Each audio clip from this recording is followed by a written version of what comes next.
What if you could ask a single question to an all-knowing God? And what if that God was a machine you built? For trillions of years, humanity asked the same simple question.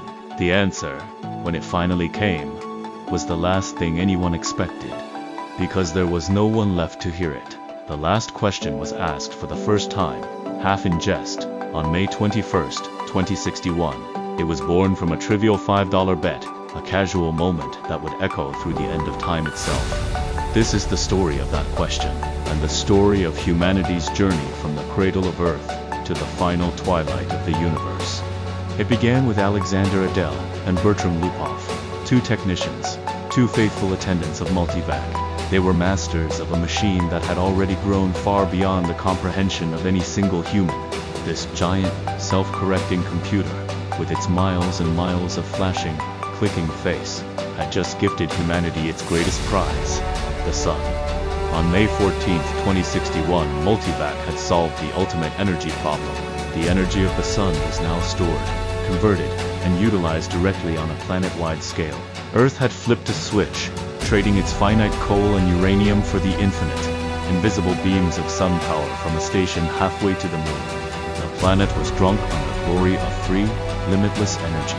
Adele and Lupov, escaping the endless public celebrations, found solace in the deserted underground chambers, in the very presence of the mighty, idling Multivac. With a bottle of whiskey between them, they marveled at their new reality. "It's amazing," Adele said, his voice full of awe. "All the energy we can possibly ever use, for free.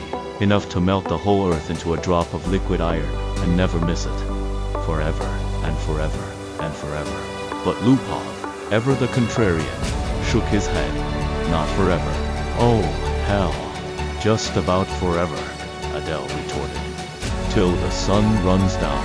"Bert, that's not forever." The conversation spiraled. "Billions of years. Yes, but not forever." Adele argued that, with solar power, spaceships could travel to Pluto and back 1,000,000 times. But Lupov's logic was grim and unassailable. "The sun won't last forever," he insisted. "We're safe for 10 billion years, but then what? And don't say we'll switch to another sun." He compared it to a man in a rainstorm, thinking he could just move from one tree to the next. "When our sun is done, the other stars will be dying too. It all had a beginning in the original cosmic explosion," Lupov muttered, "and it'll all have an end when all the stars run down. Entropy has to increase to maximum, that's all." "I know all about entropy," Adele said, defensively. "Then you know everything's gotta run down someday." Adele, spurred by drink and argument, countered, "Maybe we can build things up again someday." "Never," Lupov scoffed. "Ask Multivac," Adele dared. "You ask Multivac. I dare you. $5 says it can't be done." And so, Adele, just drunk enough to try, formulated the question. In simple words, it was this: how can the net amount of entropy of the universe be massively decreased? Multivac, the great Multivac, fell dead and silent. The flashing lights ceased. The clicking relays ended. The silence stretched, thick with fear. Then, a teletype sprang to life, printing 5 stark words. Insufficient data for a meaningful answer. "No bet," Lupov whispered. They left, and by the next morning, with throbbing heads and cottony mouths, they had forgotten the incident. But the question had been asked, and Multivac would not forget. Thousands of years passed. Humanity had spilled out from Earth, seeding the stars. On a sleek starship, the Jared family, Jaredine, and their 2 young daughters, watched as the blur of hyperspace resolved into the brilliant disk of their new home, the planet X-23. They were not pioneers. Over 1 million people already lived there. Humanity's population was doubling every 10 years, a torrent of life flowing across the galaxy. This exodus was made possible by the Microvac, a powerful personal computer that guided their ship. A descendant of the ancient, planet-sized Multivacs of old. Jared barely understood the metal rod running the length of his ship, but he trusted it implicitly. Jaredine felt a pang of sadness, leaving Earth behind.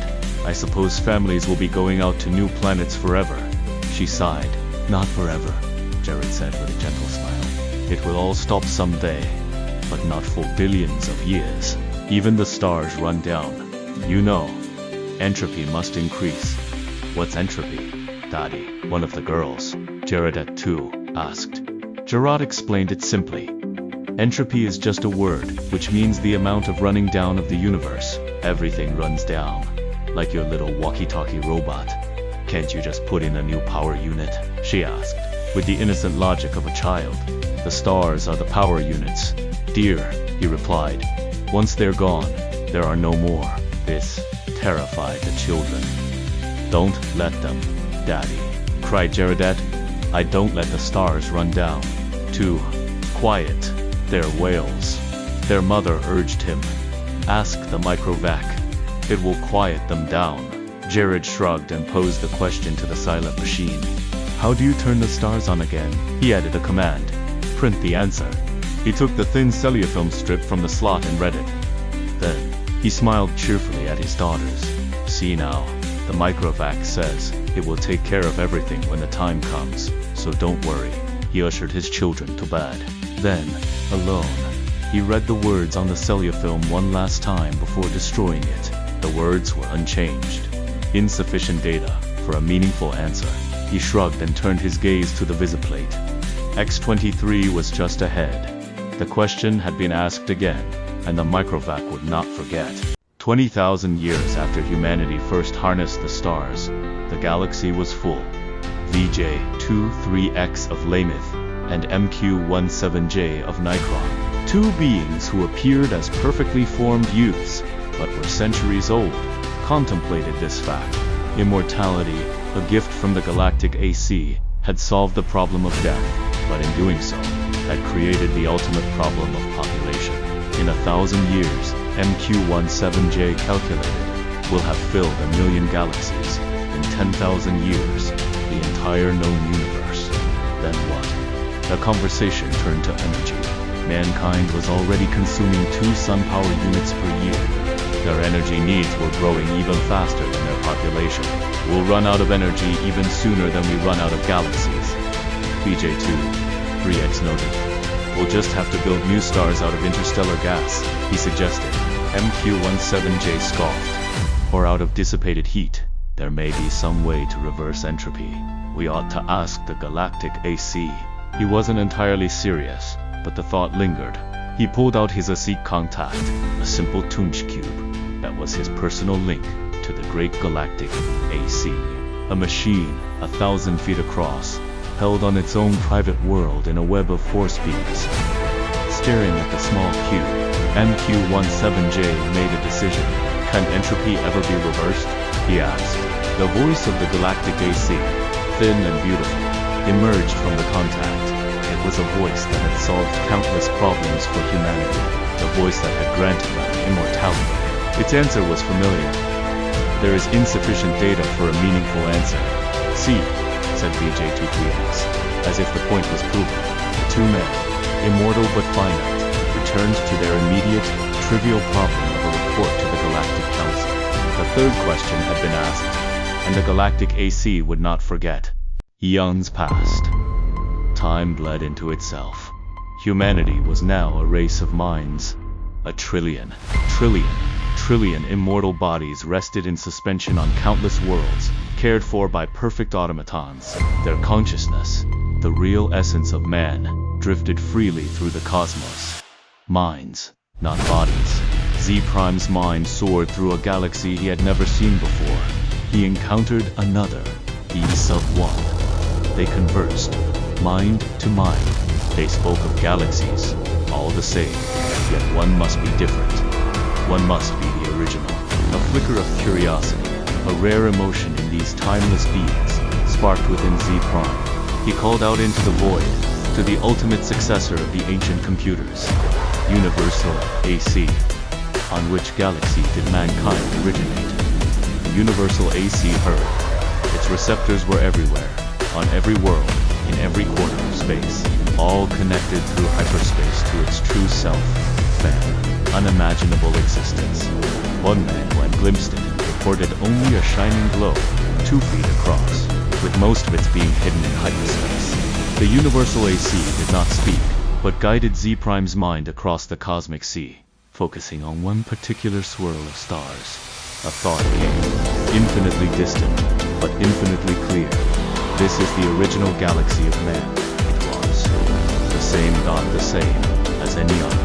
Z-Prime felt a pang of disappointment. Then D. Sub-1 asked, and is one of these stars the original star of man? The universal AC replied, man's original star has gone nova. It is a white dwarf. Did the men upon it die?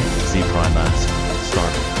A new world, as in such cases, was constructed for their physical bodies in time.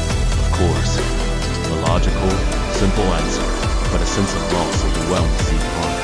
The stars were dying. The original star was already dead. But when all energy is gone, he thought, a cold dread seeping into his consciousness. Our bodies will finally die, and you and I with them. It will take billions of years, D-Sub-1 replied, a meaningless comfort. I do not wish it to happen, even after billions of years, Z-Prime declared. He posed the ancient question, born of a new, profound fear, universal AC. How may stars be kept from dying? D-Sub-1 added, with a touch of amusement. You're asking how entropy might be reversed in direction, and the universal AC, grander and more complex than any of its predecessors, gave the same, tired answer. There is, as yet, insufficient data for a meaningful answer. Unhappily, Z-Prime fled back to his own galaxy. He began to collect interstellar hydrogen, determined to build a small star of his own, a futile, defiant gesture against the inevitable night. The fourth question had been asked.